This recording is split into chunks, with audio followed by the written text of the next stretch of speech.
Hello, BookTube, and welcome to another weekly reading vlog. So, I've been working on the same books as usual this week. Same books as usual. I regret to say that I didn't make a ton of progress this week. Now, this has been an ongoing refrain on these weekly reading vlogs where I talk about how I've been so busy and have barely had any time to read. But the thing is, this past week has been an exception. I actually wasn't so busy this past week. We had finished up one term at my school, and I had a week off in between the end of one term and the beginning of the next term. And I had been hoping to get into reading a lot more, partly because I had the week off and partly because it was one of my New Year's resolutions to kick up the pace a bit on my reading. And I did not. It's just been an average week. Some of these books I only managed a few pages. Some of them I managed a little bit more, but I didn't make significant progress really in any of them. So it's been an interesting little test in self-analysis to see how little reading I get done even when I have more time. Now, part of the reason was, I guess there's a couple things going on. Part of the thing is there are two young children or babies in this apartment. So I always feel a little bit guilty reading for long periods of time. Like I need to check in with the wife and make sure I'm doing everything I can to help. I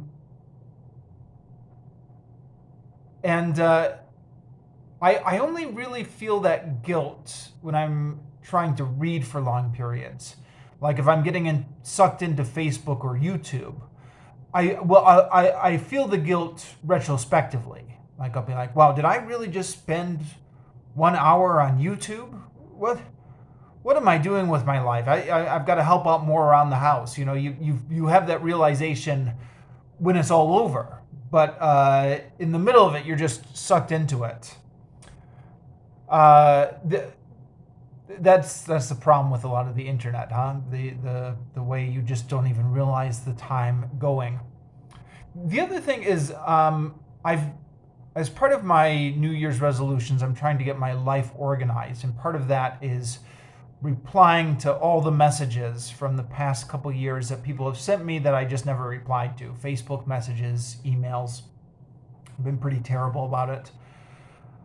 So as I've been going through all the unreplied to messages on Facebook and replying to them, and then some people write me back immediately, some people write me back a little bit later, but this constant ping on Facebook letting me know I've got new messages.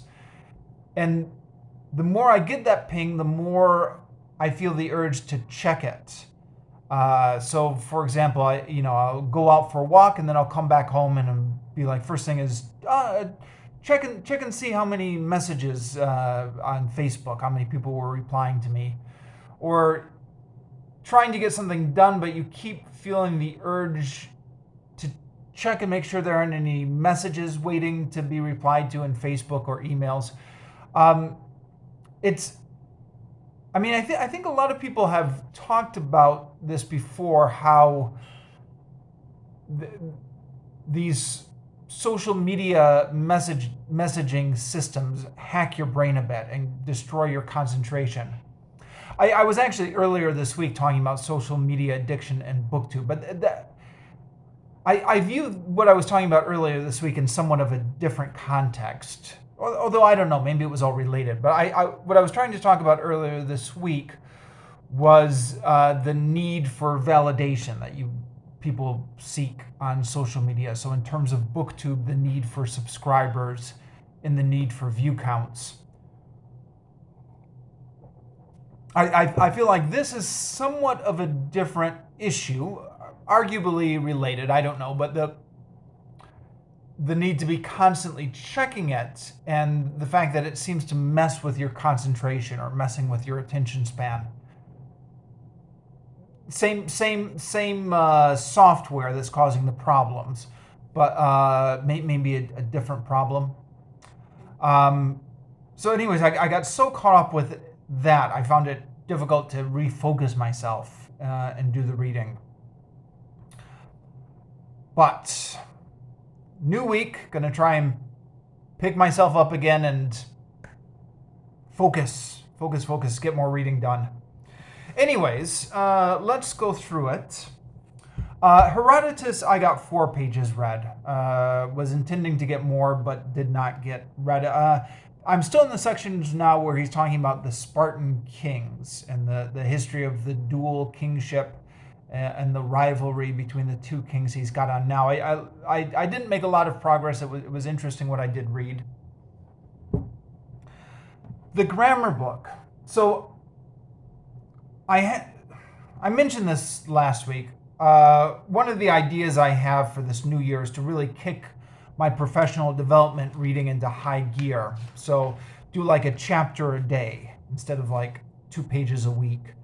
And I started this off on Monday, I think it was, trying to get a chapter a day, and I almost got done. I almost read a complete chapter, chapter 14, which is other structures that look like questions. Talked about tag questions, either or questions, which look like a yes or no question, but aren't, and how this confuses second language learners. That was interesting, actually, because for the longest time I get frustrated with my students when they don't recognize an either or question. I'll say to them something like, okay, would you like to do the reading now, or would you like to work on your writing assignment? And they'll say, yes. I'll be like, no, it's not a yes or no question. This or this. But this book talked about why they get that confusion. A couple of reasons. First of all, they're formed just like a yes or no question, like would you something. So auxiliary subject, just like you would have in a yes or no question. And secondly, depending on the intonation, it could be a yes or no question. So the example they give is you could say to a guest, yeah, would you like coffee or tea? And the guest would say yes, meaning like, yes, I would like the refreshment. Or you could say, would you like coffee or tea? And that intonation makes all the difference. And that's those intonation cues are something that ESL students have trouble picking up on, which is another reason why they confuse either or questions with yes/no questions. So reading that made me feel a little bit embarrassed for all the times I got frustrated with my students because they didn't recognize an either or question. Talked about alternative WH combinations,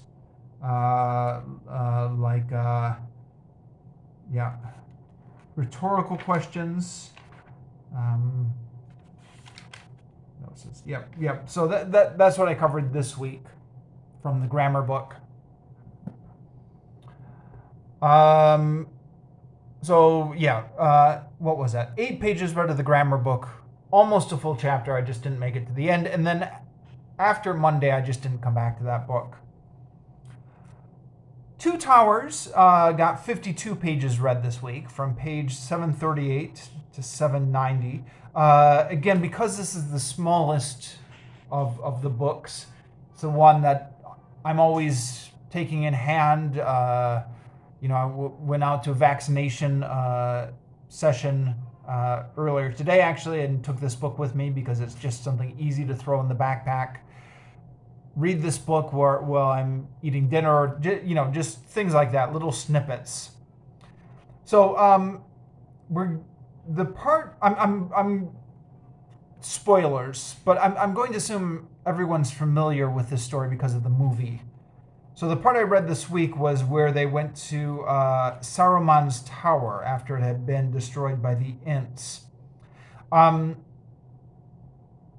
This is something that looks like it's different than the movie. Saruman and Wormwood, was it Wormwood or Wormtongue, are left alive in the towers, in that tower, which is different than the movie. If I remember right, that was the end of Saruman. He gets killed off at that scene.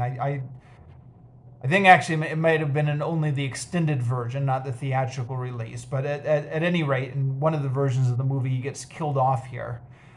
In the book, Gandalf offers him the option to come over to the good side. And when Saruman doesn't do it, Gandalf just leaves him in the tower. And that's his punishment. He's just going to be left there with Worm Tongue or whatever his name was. What was it? Sorry, I don't see it at the moment. And I'm not sure if they're going to show up later on in the series. I guess I'll find out. But that was something that was different from the books. Another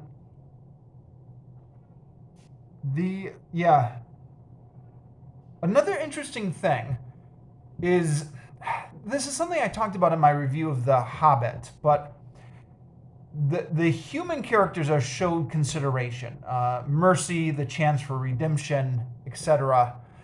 The goblins and the orcs are treated as vermin to be extinguished, and yet we get more of a look into the workings of the orcs in this book than we do in the other books, because we travel a little bit with them when they're taking Pippin and Merry prisoner, and they're not portrayed as nice people, but they're portrayed as beings that are reasoning, capable of emotions.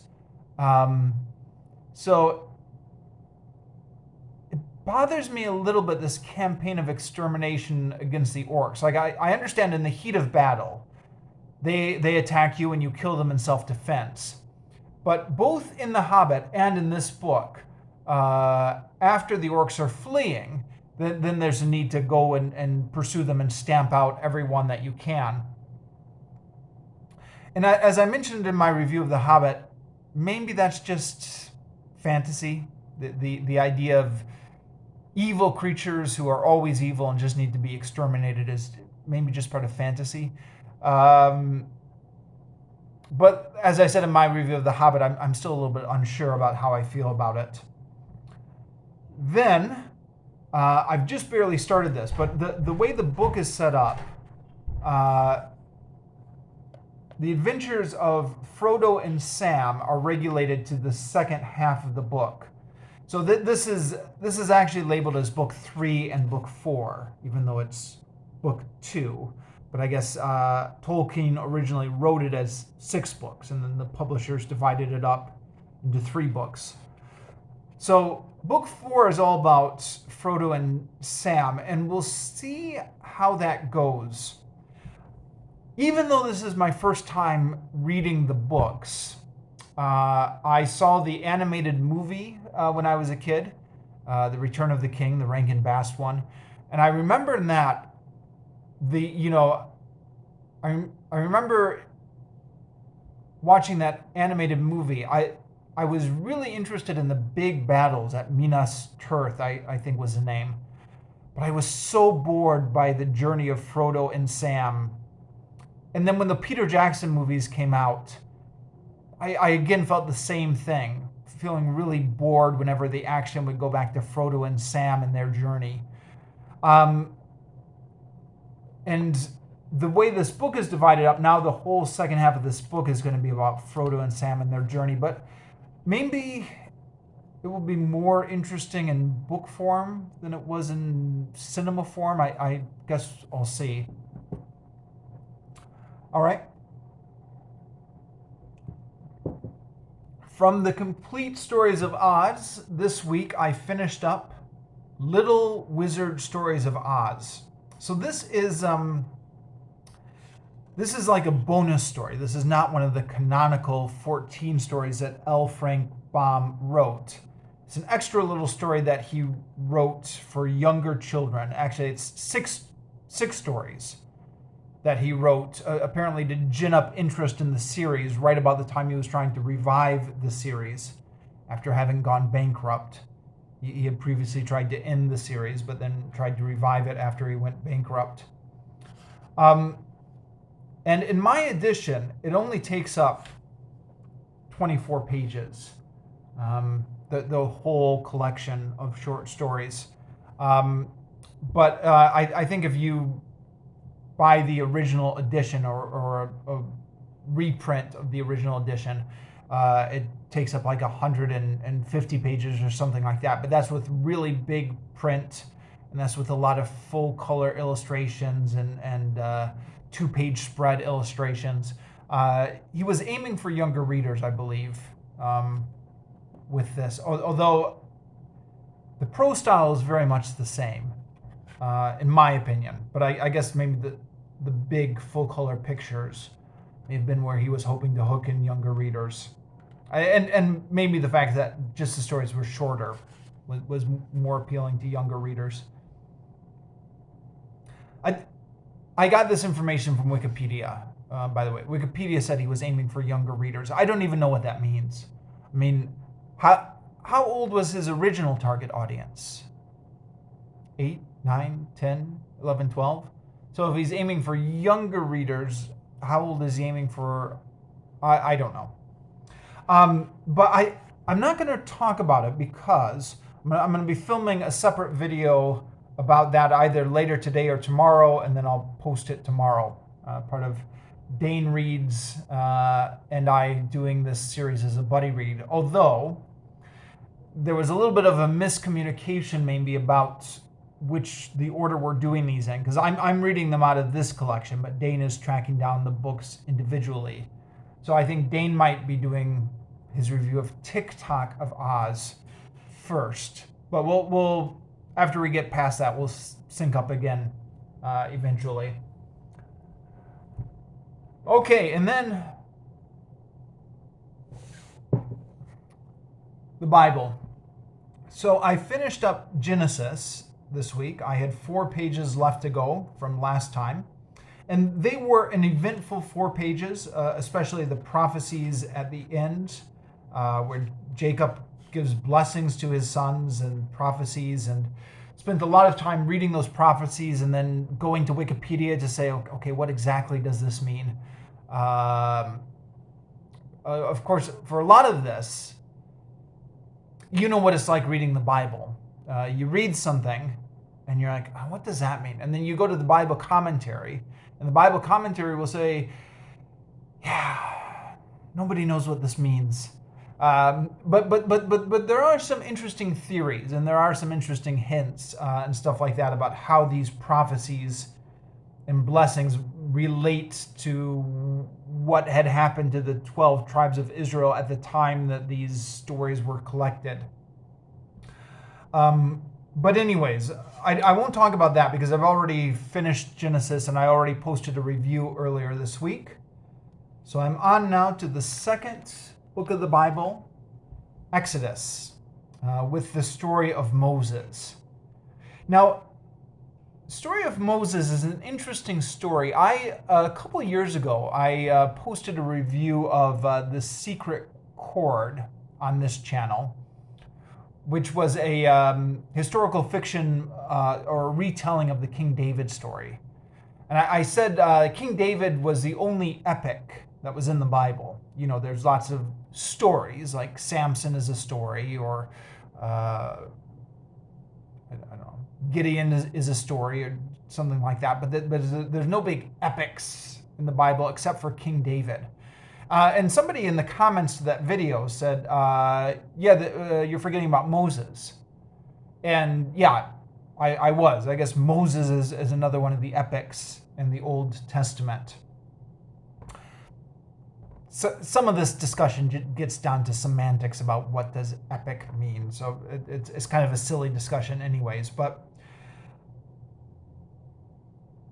I'm just barely getting into it. I'm into Exodus 4. So yeah, the Hebrews are being oppressed. The birth of Moses, he gets put in the basket in the reeds. Pharaoh's daughter finds him. I'm assuming everyone is familiar with this story from Sunday school and also from Hollywood. The Ten Commandments movie, which I've actually never seen, and then the Prince of Egypt movie. The story of Moses has been made into more successful or more memorable Hollywood movies than King David has, huh? And then the call to Moses. And then the divine name revealed. So God said to Moses, I am who I am. And you are to say to the sons of Israel, Yahweh, the God of your fathers, the God of Abraham and Isaac, and the God of Jacob has sent me to you. And then there's a footnote here that Yahweh is just I am in the third person. So I guess it's Hebrew for he is. And this is supposed to be the personal name of God. I am, or he is, or Yahweh. Now, I believe this is one of the key differences between the different sources of the Pentateuch, which I've talked about in previous videos, the J source, the E source, the P source, and the D source, is when the name of Yahweh gets revealed. Because it was also revealed in Genesis. Where was this? Yeah, Genesis 4. Quoting from Genesis 4, verse 26, a son was also born to Seth, and he named him Enosh. This man was the first to invoke the name of Yahweh. And then there's actually a footnote right in my Bible, which says, other traditions put the revelation of the divine name later in the time of Exodus 3:14. And I've heard that from other sources as well, that this is one of the contradictions, or the way the different sources have different narratives, is that in one source, Yahweh doesn't get revealed until Exodus 4. And I forget which source that is. Maybe it's the E source, where the personal name of Yahweh doesn't get revealed until Exodus 4. And then it's the J source, where the name of Yahweh is revealed earlier. I mean, that would make sense to a certain extent, because all throughout Genesis, it's being referred to as Yahweh, or it's going back and forth between Elohim and Yahweh. On the other hand, they make such a big deal in Exodus 3 of the personal name being revealed that I don't know. Okay, moving on. So the whole thing about the burning bush and Moses asking for a sign, and Moses says, I'm not eloquent, and God said, okay, you can use your brother Aaron, and all those famous stories that everybody knows from Sunday school. I think everybody knows those stories, right? But then we get to a really weird part, which I had almost forgotten about, although I did study this back when I was in Bible school as a kid. So Moses is leaving Midian to go to Egypt and deliver his message to Pharaoh. And this is on the journey, when Moses had halted for the night, Yahweh came to meet him and tried to kill him. Isn't that just weird? So Moses is journeying to Egypt on God's command. He stops to camp for the night. And then Yahweh comes up and tries to kill him. So, I mean, first of all, why does Yahweh want to kill him? Moses is going to Egypt to do what Yahweh told Moses to do. Now, Yahweh was getting a little frustrated with Moses because Moses kept coming up with excuses for why he couldn't do what Yahweh wanted to do. But Yahweh had won the argument. Moses was doing it. And then God or Yahweh,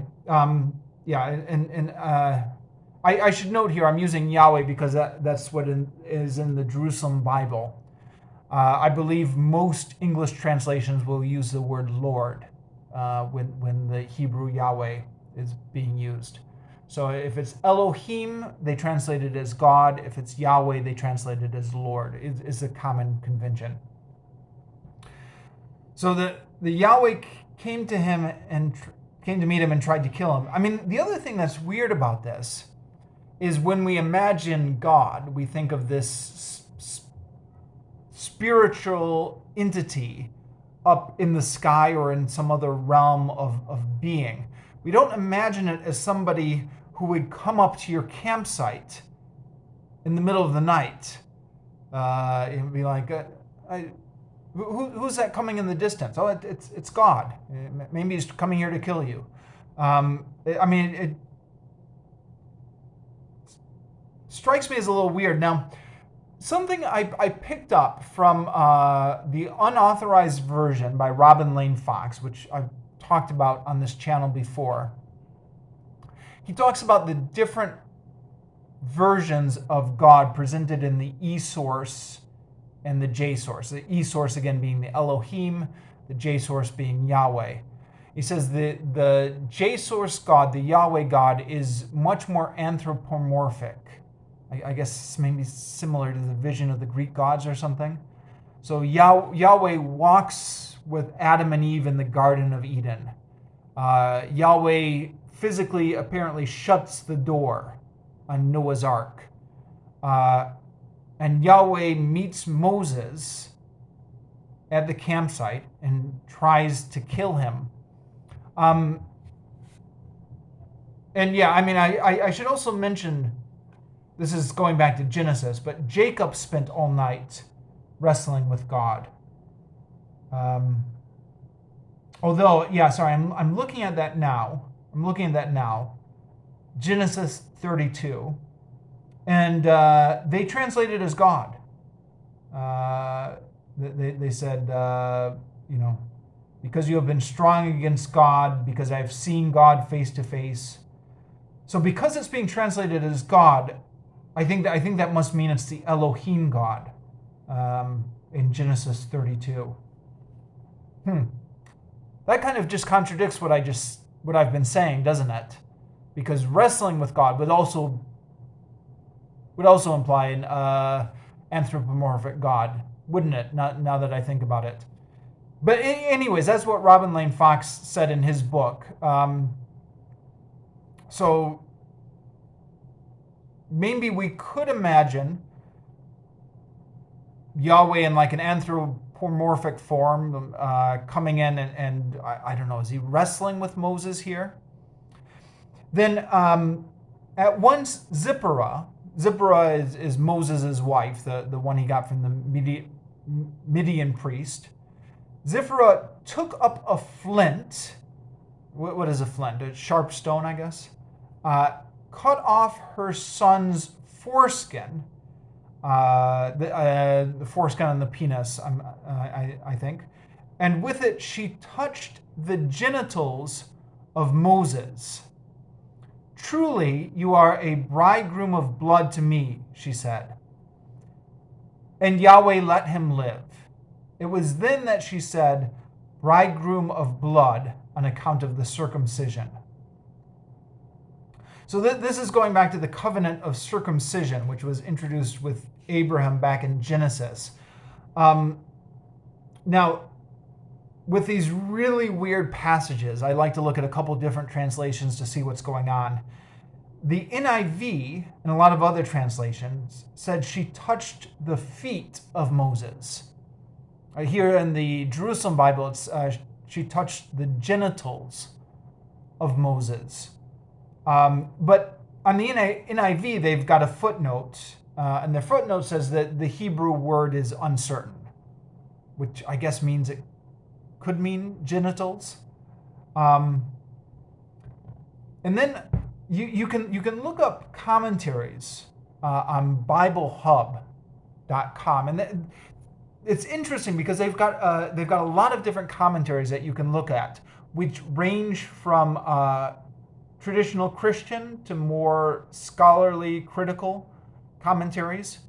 And I looked up a couple of commentaries there, and they were hypothesizing what in the world these verses mean.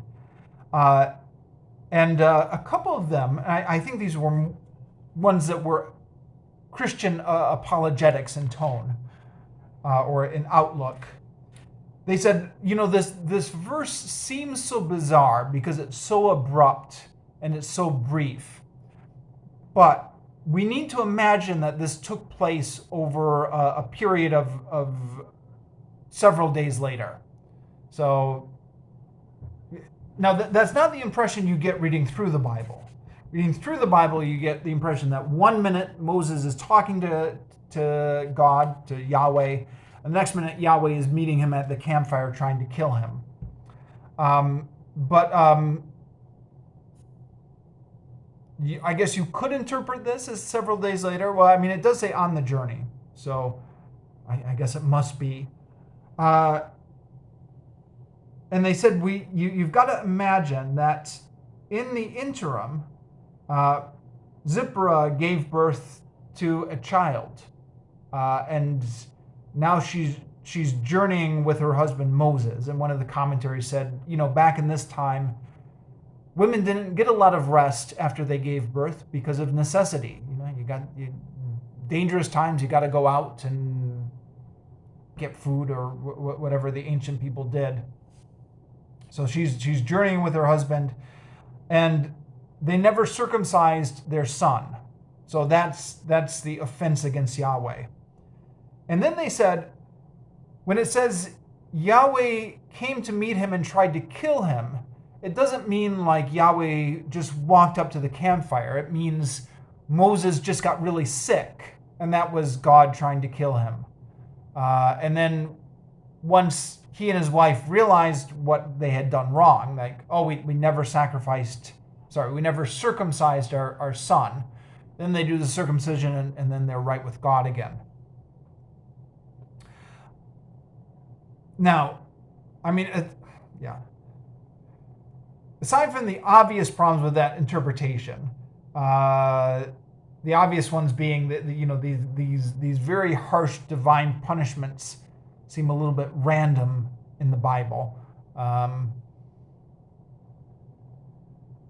and couldn't God have given him a little bit of a warning first, rather than just resorting to trying to kill him? I mean, aside from that, that's not the impression you get when you read the verses. I mean, when you go to the Bible commentaries, you're like, oh, okay, fair enough. But it seems to me, and granted, I'm coming at this from the perspective of somebody who has no expertise, but it seems to me that would be the interpretation that you would take if you had an ideological predisposition to want the Bible to make sense.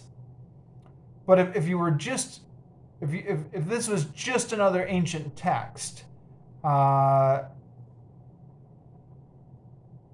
face value, it does sound like Yahweh is walking up to the camp and engaging with some sort of struggle with Moses or something.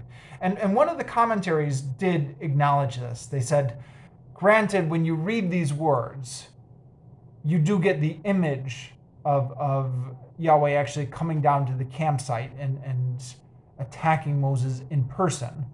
But that's not the interpretation which would make the most sense in terms of in terms of making sense in the real world. So they've gone with a different interpretation about Moses just getting really sick from Yahweh's punishment. But either way, I find these little parts of the Bible just so fascinating.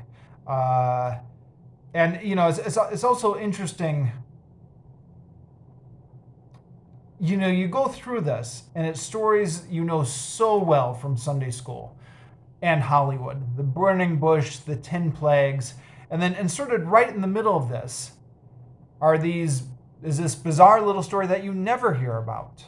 So that's one of the interesting things about just reading straight through the Bible, is the very familiar stuff mixed in with the very obscure stuff. Okay, I've talked about that for long enough. So that's all for this week. Starting work again, so I'm going to be busy again from tomorrow, but we'll see how much that affects my reading.